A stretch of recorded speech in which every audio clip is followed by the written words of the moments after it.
大家好，我是美厨娘莉莉。外面卖100多一斤的太妃糖，在家有锅就能做，而且成本只要几十块。以后想吃太妃糖就不用出去买了。今天就分享一个太妃糖的家庭版做法，酥脆香甜不粘牙，比买的还要好吃。学会这样做，过年买零食的钱都可以省了。一起来看看我是怎么做的吧。首先我们准备100克花生米，如果家里巴旦木多的，可以全部用巴旦木，这样吃着会更香。我家的巴旦木有点少，就用一些花生米来代替。倒入适量的清水没过花生，把花生简单的淘洗一下，把表面的灰尘清洗干净，用手轻轻的抓洗几片就可以。洗净后控水捞出，放入盘中。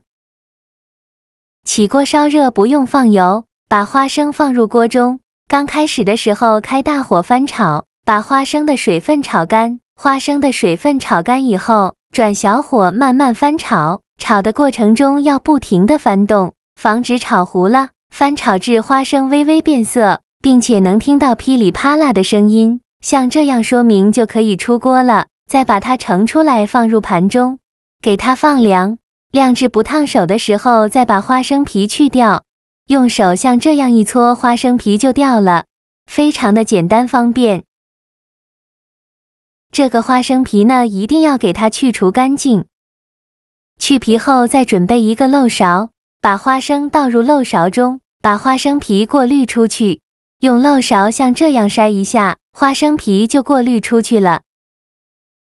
过滤好的花生米先放一旁备用。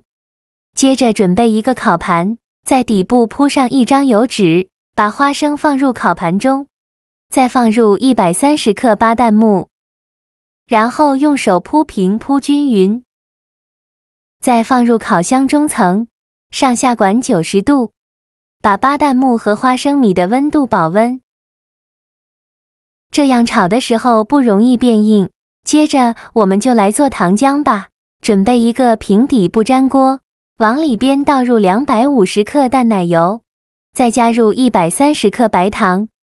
如果不喜欢吃那么甜的，可以加65克的白糖，再加65克的海藻糖，这样就不会那么甜了。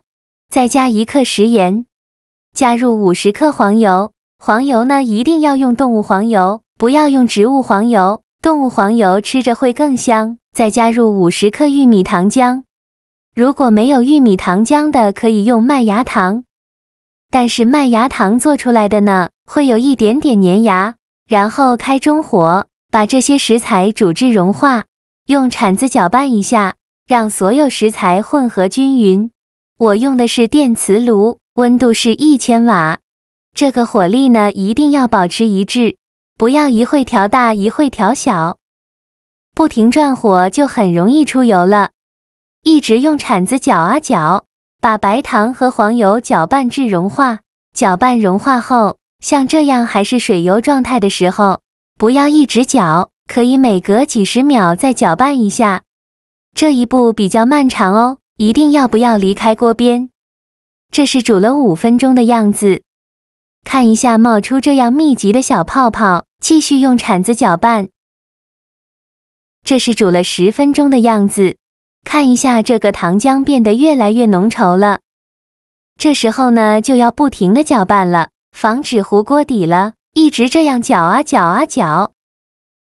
这个糖浆呢，慢慢的就会变成这种焦糖色，但是还不够，继续用铲子搅拌。这里一定不能着火哦，一定要保持1000瓦，而且要不停的搅拌。如果不搅拌，油就会被熬出来了，这样吃着就不好吃了。再搅拌2-3分钟左右。最后搅拌成这种咖啡色的时候，取一点点糖浆放入冷水中，如果能立马变硬定型，说明这个糖浆就熬好了。用温度计量一下，温度150到200度之间就可以，熬不够时间就会粘牙。然后关火，再倒入烫烫的花生米和巴旦木，用铲子快速翻炒均匀，让糖浆把花生米和巴旦木完全包裹住。我每天都在用心的教做菜，您还一直没有给我点小红心呢。一个小红心对您来说只是举手之劳，但对我来说却高兴到睡不着觉。这个视频麻烦您帮忙点个免费的小红心，下次不会做还能找到我。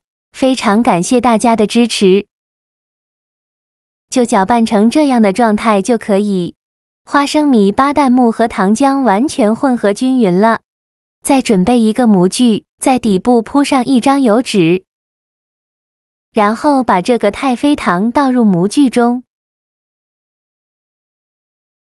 用刮刀给它整理平整，给它摊成一个长方形的状态，厚度约1厘米左右，给它整理平整，然后盖上一张油纸，用刮刀按压一下，把表面整理平整，给它按压得紧实一些，这样切的时候就不会散开。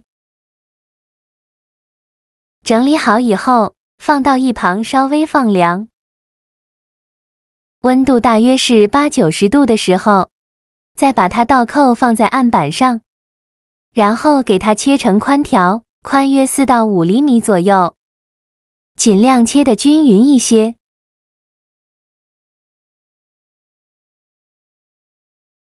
切好之后，再取一个宽条，再给它切成小块，也是宽约1到2厘米左右，也是尽量切得均匀一些。这个太妃糖一定要在温度80-90度的时候切，千万不要放凉了再切。如果放凉了再切的话，就会切不动了。如果实在切不动，可以放烤箱上下管150度，加热5分钟再切也是可以的。切好之后，装入盘中，就可以美美的享用了。像这样非常好吃的太妃糖就做好了。刚出锅的太妃糖，那股浓郁醇厚的香甜就直钻鼻腔，瞬间唤醒味蕾。放入口中，先是白糖与奶油融合的细腻甜蜜散开，紧接着巴旦木和花生的香气汹涌袭来。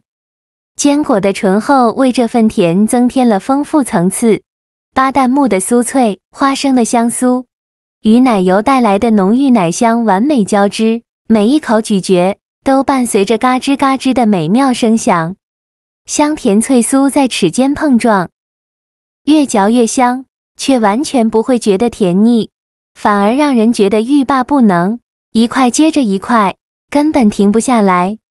这样自制的太妃糖真的是把满足感狠狠拿捏住了。马上就要过年了，过年的时候这样做，连买零食的钱都可以省了，大人和孩子都非常的喜欢吃，喜欢的朋友就赶快收藏起来试试吧。好了，今天的视频就分享到这里了，这个视频麻烦您帮忙点个免费的小红心，下次不会做还能找到我。非常感谢大家的支持，我们下个视频见。拜拜。